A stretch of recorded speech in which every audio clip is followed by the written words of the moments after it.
Hello, my name is Tyler Swick, and today I want to talk to you about COVID. Ugh, right? I want to talk to you about COVID to better anticipate what's going to happen next year. During COVID, there was all these kind of online music conferences, and I really had an upcomings being able to talk about how to teach during COVID. And this upcoming year is what I think is the next big second wave of problems. Not to be doom and gloom, but we're trying to prepare for it. So when COVID was happening, of course, everyone was stuck at home and teaching in an unfavorable position. Now that we're back in person, everyone's like, yeah, it's over, it's done. But next year's kind of this perfect storm for K-12 education. And it's not all bad news, but I do want to bring attention to what's going to happen next year. The first point of data I want to bring up is that next year's seniors, 12th graders in the United States, were students that missed the end of their 8th grade year and their entire freshman year. So for music electives, this is an absolute nightmare for retention and recruiting at the next level. So 8th graders did not have their final concert, maybe their field trips, they didn't get to go to their festivals, they didn't march their last show, anything like that. Freshman year, being recruited into a music ensemble over a webcam or being told we're going to do this online is, of course, less than appealing. And so maybe those students didn't sign up. And so what would have been a very small class coming in is now your senior group. The group you depend on for leadership is now maybe your smallest at your grade level currently. And that's something you probably already knew. Now, for people like me, I teach elementary music. I don't see the high school side of things, but to me, that was eye-opening. But the next point of data is what I find also interesting. 9th graders or freshmen going into high school miss the end of their 5th grade year and their 6th grade year. So again, leaving elementary school, which in Nevada, of course, is general music, and we're usually pushing our final concert. We give awards for best in music, best in PE, all the specials, and then we encourage everyone, please join an elective that mirrors what you're good at.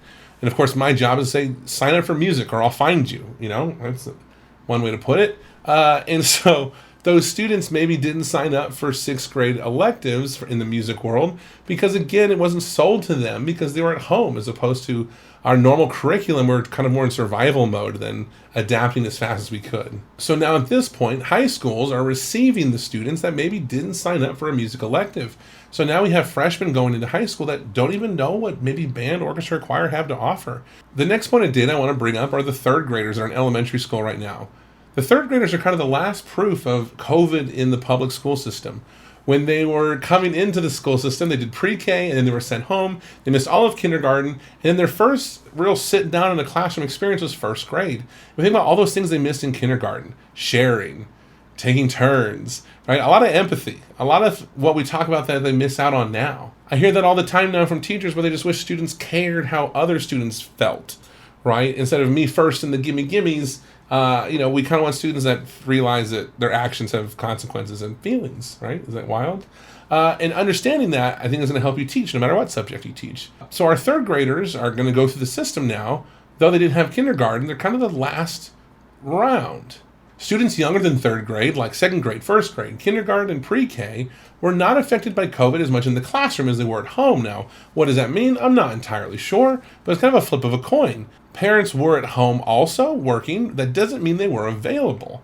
So it depends on, some families had a lot more family time and they were able to nurture the same way they would if they weren't in the middle of a global quarantine. And other families were more stressed out than normal, where they had multiple family members in different rooms, all using the same internet, and in a very stressful situation at home where maybe school is a sweet relief from that environment.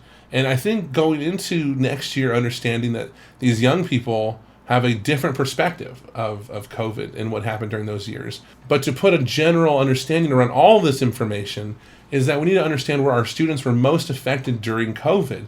It's really easy to think, oh, we're back in person, it's years later, 12th graders should be 12th graders. And really, the 12th graders are still missing pivotal years in that transition from 8th grade to 9th grade. I mean, that's huge. How could you possibly think you could take those years away and be the same person? I think all the great memories I have in that time, you can't take that away. So let me encourage you to look at this chart and think about what qualities of the musicians that you normally work with, what would they learn in these grade levels? And if they have huge deficits when they show up, approach it from, okay, let's go back to these years. We didn't learn about intonation. I talked to a middle school band director today, and they brought up how their 7th grade band sounds so much better than their 8th grade band because the 8th grade band learned how to tune and listen online. But the 7th grade band, after even though a year less, learned how to tune and listen in person, and their ability to match is just so much better, even though they're a year behind. So I encourage you to look at this data and say, okay, where are my students coming from next year? What are their deficits going to be? And what can I do to get ahead of that? Can my first lesson be something that checks on what qualities that they have that they might be missing? I wish you the best of luck. The worst, in my opinion, is over. This is kind of our second wave of like, what will next year be? But after that, we have all these grade levels coming in that have no idea what it was like to go to school during COVID. And it's going to take a little while to go all the way up through K-12, but at the elementary level, I mean, we're about 3 years away. How exciting is that?